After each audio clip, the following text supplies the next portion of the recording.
교육 전문 컨설팅 그룹 어드미션 마스터스 진아킴입니다.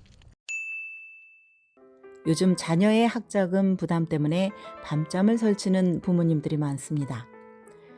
모기지, 자동차, 보험, 유틸리티, 크레딧 카드 등 매월 나가는 페이먼트들을 갚으면서 학자금을 모은다는 것은 말처럼 쉬운 일은 아닙니다. 자녀의 대학 진학은 당장 닥친 일이 아니라 먼 미래의 이야기처럼 느껴지기 때문입니다. 학비 마련에 도움이 될 팁을 알아보도록 하겠습니다. 많은 부모님들은 529 플랜을 활용을 합니다.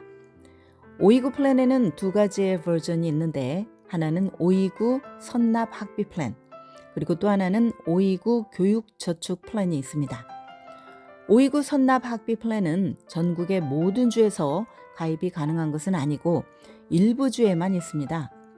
이 플랜은 현재의 시세에 맞추어서 평균 학비를 먼저 지불한 뒤 그 크레딧을 나중에 사용 가능한 학교에서 쓰는 것입니다. 내가 사는 주의 주립대에 해당되는 경우가 많습니다. 주와 학교별로 차이가 있으므로 플랜의 정관과 세부 사항을 꼭 숙지해야 합니다. 이에 비해서 529 교육 저축 플랜은 마치 투자 계좌처럼 기능을 합니다. 이 플랜에 돈을 부으면 뮤추얼 펀드나 주식에 투자하는 것과 마찬가지입니다.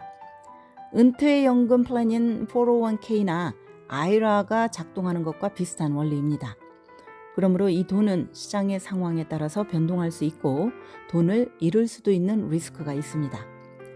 재정 전문가들은 2, 3년 안에 이 돈을 써야 한다면 다소 보수적으로 투자해야 한다고 조언을 합니다. 플랜의 수수료와 규정 등도 꼭 이해해야 합니다. 대부분의 529 교육 저축 플랜은 주 정부마다 각각 운영하는데 내가 사는 주뿐만 아니라 살고 있지 않은 주라고 해도 어느 주의 플랜이든 가입할 수는 있습니다. 그러나 529 선납 학비 플랜은 대부분 거주지 요구사항이 있습니다. 많은 주들은 자체적으로 운영하는 인스테이 플랜 전용으로 세제상의 우대 조치를 제공을 합니다. 그러나 주마다 방침이 다르므로 각각의 플랜을 비교해보고 내가 가장 감세의 효과를 누릴 수 있는 옵션을 선택하는 것이 좋습니다. 529 플랜의 장점은 바로 세금 혜택입니다. 두 가지 버전 모두 연방정부 세금을 내지 않으면서 소득을 늘릴 수 있고 교육비 용도로 사용될 경우 돈을 찾을 때도 세금을 내지 않습니다. 소득 증가분에 대해서 연방 세금은 내지 않지만 주 세금은 주마다 다를 수 있습니다. 이런 장점 때문에 어떤 학부모들은 자녀가 어릴 때 529 플랜을 열어서 꾸준히 납부를 합니다. 비록 자녀가 성장한 뒤에 뒤늦게 이 플랜을 시작했다고 하더라도 나의 가족이 주정부 세금 공제까지 가능한 주에 살고 있다면 큰 전략이 됩니다.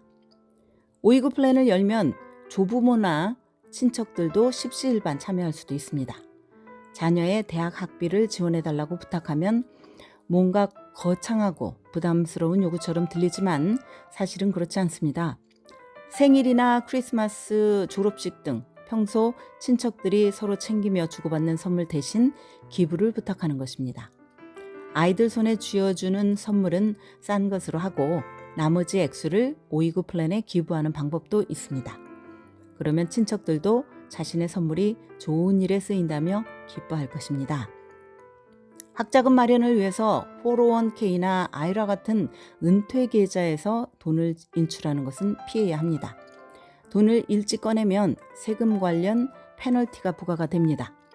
학자금은 융자를 얻어서 조달할 수 있지만 은퇴 자금을 남에게 빌리기는 거의 불가능합니다. 매년 가을 연방 무료 학비 보조 신청서를 제출하는 것도 빼먹으면 안 됩니다. 펠 그랜트, 캘 그랜트, 연방 스탠포드 융자 등 각종 재정 보조를 신청하는 첫 단계이기 때문입니다. 또한 고교 시절 각종 사설 장학금을 신청하는 것도 한 방법입니다. 지금까지 교육 전문 컨설팅 그룹 어드미션 마스터스 진아킴이었습니다.